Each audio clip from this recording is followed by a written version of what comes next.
Assalamualaikum warahmatullahi wabarakatuh. Perkenalkan, nama saya Siti Nurhalina, kelas 2B Prodi Ahwalus Syakhsiyah.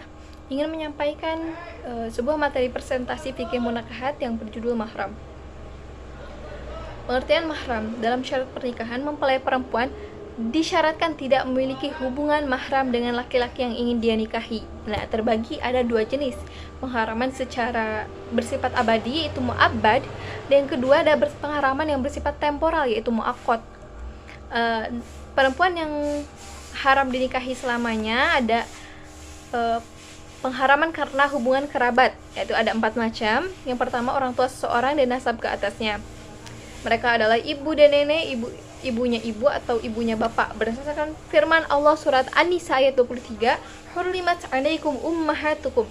Diharamkan atas kamu mengawini ibu-ibumu. Nah, yang kedua ada anak dan nasab ke bawahnya. Itu anak perempuan, cucu perempuan dari anak perempuan, cucu perempuan dari anak laki-laki. Berdasarkan firman Allah surat An-Nisa ayat 23, "Hurrimat 'alaikum ummahatukum wa banatukum." Diharamkan atas kamu mengawini ibu-ibumu dan anak perempuan. Yang ketiga ada anak orang tua. Mereka adalah saudara perempuan sekandung atau saudara perempuan sebapak dan seibu, anak perempuan, saudara laki-laki, dan bersaudara perempuan sampai pada posisi cucu. Berdasarkan firman Allah surat An-Nisa ayat 23, "Wa akhwatukum." Ya, yang keempat ada generasi pertama atau yang bertemu secara langsung dari anak-anak kakek dan nenek. Mereka adalah bibi dari pihak bapak ibu, baik bibi bagi dirinya sendiri maupun bibi bagi bapaknya atau ibunya, ataupun bibi salah satu kakeknya atau neneknya, berdasarkan firman Allah surat An-Nisa ayat 23. Sedangkan tingkatan yang kedua atau tidak langsung dari keturunan kakek dan nenek ini tidak diharapkan seperti anak-anak perempuan, bibi dan paman dari pihak bapak, itu sepupu. Yang kedua anak-anak perempuan, paman dan bibi dari pihak ibu, karena mereka masuk dalam kandungan firman Allah surat An-Nisa ayat 24, dan dihalalkan bagi kamu selain demikian. Kemudian ada pengharaman akibat hubungan besanan. Pengharaman yang bersifat abadi akibat hubungan besanan ada 4, yaitu pertama, istri orang tua. Mereka adalah memiliki hubungan kerabat baik perempuan yang telah digauli maupun belum, seperti istri bapak dan kakek yang merupakan bapaknya bapak ataupun bapaknya ibu, berdasarkan firman Allah surat An-Nisa ayat 22. "Wala tankihu ma nakah aba'ukum min nisa'i illa ma qad salaf innahu kana fahsyatan wa maqtan wa sa'a sabila."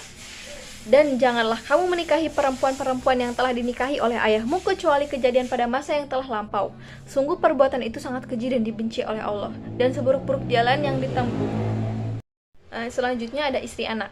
Mereka adalah perempuan yang memiliki hubungan kerabat baik perempuan tersebut telah digauli ataupun belum, bahkan setelah terjadi perpisahan akibat perceraian maupun kematian, seperti istri anak laki-laki atau istri cucu dari anak laki-laki atau istri cucu dari anak perempuan dan nasab ke bawahnya, berdasarkan firman Allah dalam surat An-Nisa ayat 23, "Wa halailu abnaikumul ladina min aslabikum."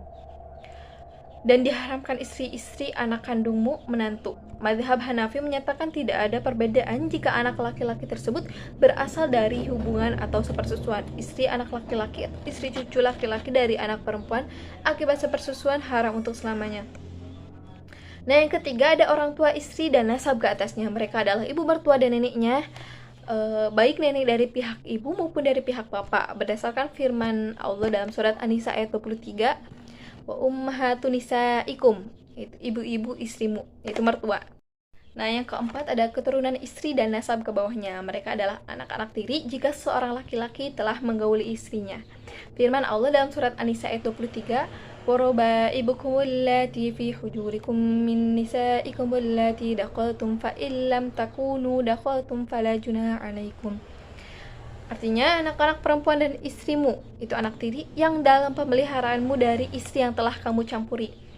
Tetapi jika kamu belum campur dengan istrimu dan sudah kamu ceraikan, maka tidak berdosa kamu.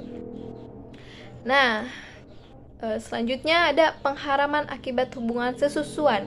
Perempuan yang diharamkan akibat persesusuan adalah sama dengan perempuan yang diharamkan akibat hubungan nasab. Nah, di sini ada 4 jenis dari hubungan nasab dan 4 jenis dari hubungan besanan. Firman Allah dalam surat An-Nisa ayat 23, "Wa akhwatukum minar rodha'ah." Dan ibu-ibumu yang menyusui kamu, saudara-saudara perempuanmu sesusuan. Golongan perempuan yang diharamkan akibat hubungan susuan itu ada 8. Yang pertama, ibu seseorang dari susuan yang nasab ke atasnya itu ibu susuan dan para nenek. Nah, yang kedua, keturunan dari susuan dan nasab di bawahnya. Mereka adalah anak perempuan susuan dan anak perempuannya, cucu perempuan, anak laki-laki susuan, dan anak perempuannya. Nah, yang ketiga ada keturunan kedua orang tua dari susuan, yaitu saudara perempuan dari susuan dan keponakan perempuan dari anak laki-laki susuan serta anak perempuannya. Nah, yang keempat ada keturunan langsung kakek dan nenek dari susuan, yaitu bibi dari pihak bapak dan bibi dari pihak ibu susuan. Nah, yang kelima adalah ibu mertua dan neneknya dari susuan dan nasab ke atasnya. Yang keenam yaitu istri bapak dan istri kakek dari susuan dan nasab ke atasnya. Yang ketujuh ada istri anak, istri cucu dari anak laki-laki dan anak perempuan susuan dan nasab di bawahnya.